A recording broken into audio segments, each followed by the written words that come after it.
Shalom saudara-saudari terkasih, kita jumpa lagi dalam Suara Gembala. Kali ini kita akan mempelajari akan satu kisah yang kurang enak sebetulnya untuk direnungkan, tapi ini adalah kebenaran. Jadi kebenaran itu kita nggak boleh pilih-pilih, saudara. Seringkali orang itu cenderung untuk mencari kebenaran yang menyenangkan hati. Kalau kebenaran itu kurang tidak bikin hati senang, dia hindari. Nah, untuk firman Tuhan kita nggak boleh seperti itu. Kalau firman tertulis di firman, apapun topik dari apa yang dibahas itu pasti memberi manfaat. Kita akan melihat tentang Salomo, seorang raja yang hebat, raja yang hikmatnya itu tiada dua ya di seluruh dunia, karena dia memang mendapat hikmat dari Tuhan. Salomo yang kemegahan dan kemuliaannya pada zamannya itu luar biasa, dicatat di dalam sejarah. Ternyata di akhir hidupnya Salomo itu menyimpang dari iman kepada Tuhan yang dia sembah. Nah, kita lihat saudara, perikop dalam 1 Raja-Raja 11. Kalau kita lihat judul perikopnya, Salomo jatuh ke dalam penyembahan berhala. Saudaraku, penyembahan berhala adalah dosa terbesar. Ya, dalam 10 hukum Allah itu kan nomor 1. Jangan ada ilah lain di hadapanku. Jadi Salomo jatuhnya sangat parah sekali. Nah, ini memunculkan pertanyaan, kok bisa seorang raja yang pernah dipakai Tuhan luar biasa, yang punya hikmat dari sorga yang begitu dahsyat luar biasa, kok bisa dia itu jatuh dalam penyembahan berhala? Nah, saudaraku, kita lihat ya, saya langsung aja ayat yang ketiga. Ia mempunyai 700 istri dari kaum bangsawan dan 300 gundik. Jadi kalau bangsawan itu jadi istri, kalau yang bukan bangsawan jadi gundik begitu. Totally berapa saudara? 1000. Jadi wanita yang ada di sekeliling Salomo itu ada 1000. Entah kekacauan apa yang ada di benak Raja Salomo ini kok sampai dia nambah terus sampai 1000. Istri-istrinya itu menarik hatinya daripada Tuhan. Yang mestinya terutama adalah Tuhan, dia akhirnya hatinya itu berpaut pada wanita-wanita ini. Ayat 4. Sebab pada waktu Salomo sudah tua, hati-hati saudaraku, ketika usia lanjut itu terjadi berbagai kelemahan. Itu fakta, ya fakta. Jadi kita semua harus menyadari, orang itu tambah tua itu tambah lemah. Pada waktu Salomo sudah tua, istri-istrinya itu mencondongkan hatinya kepada allah-allah lain, sehingga ia tidak dengan sepenuh hati berpaut kepada Tuhan Allahnya.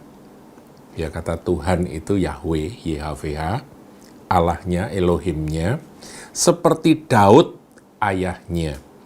Demikianlah Salomo mengikuti Asyitoret, dewi orang Sidon, dan mengikuti Milkom, dewa kejijikan sesembahan orang Amon.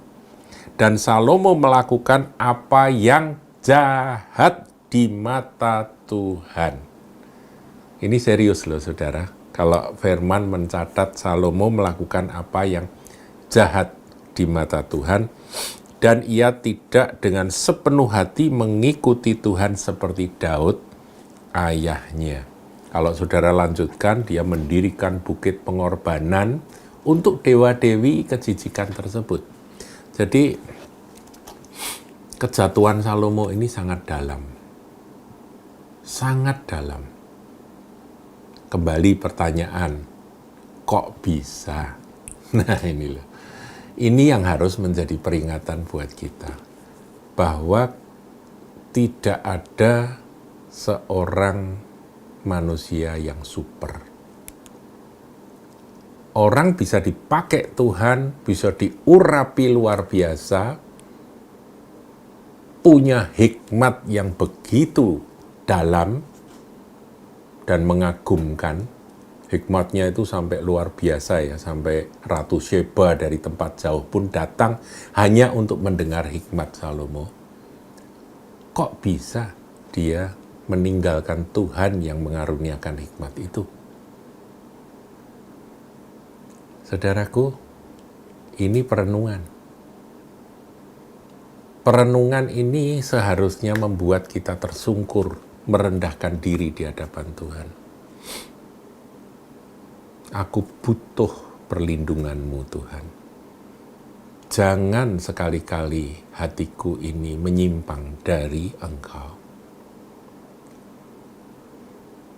Kalau pada waktu Perjanjian Lama masalah poligami masih belum diatur seperti Perjanjian Baru, Salomo mungkin secara hukum dia masih sah punya banyak istri.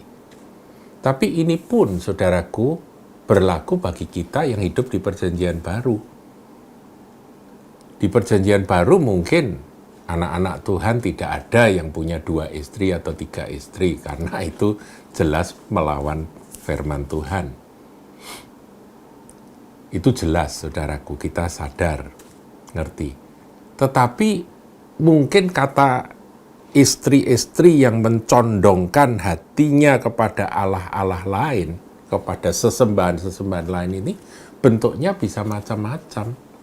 Bukan istri-istri, tapi barangkali hobi-hobi yang mencondongkan hati seseorang tidak lagi kepada Tuhan Yesus yang kita kasihi, tapi kepada hobi tersebut, kepada pekerjaan, kepada kesenangan-kesenangan tertentu. Bukannya nggak boleh. Seperti halnya di Perjanjian Lama, Daud istrinya banyak karena memang peraturannya belum dibuat pada waktu itu, masih dibiarkan sama Tuhan. Tapi ketika Perjanjian Baru, jelas soal istri tidak, saudara. Tapi yang lain-lain bisa macam-macam, saudaraku. Yang tadi saya sebut hobi, pekerjaan, kesenangan, apa saja, saudara. Itu bisa mencondongkan hati seseorang untuk berpaut bukan hanya kepada Tuhan Yesus, tapi kepada semua itu.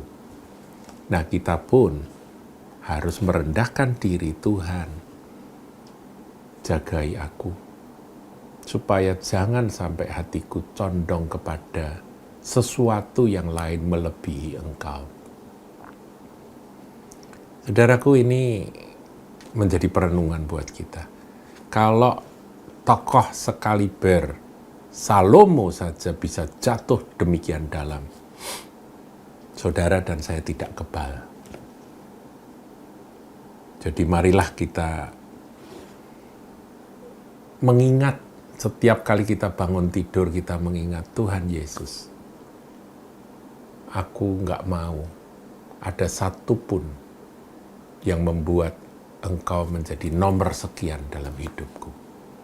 Engkau tetap yang terutama.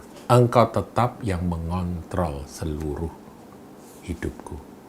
Karena tujuan hidupku adalah bersama dengan Engkau selama-lamanya.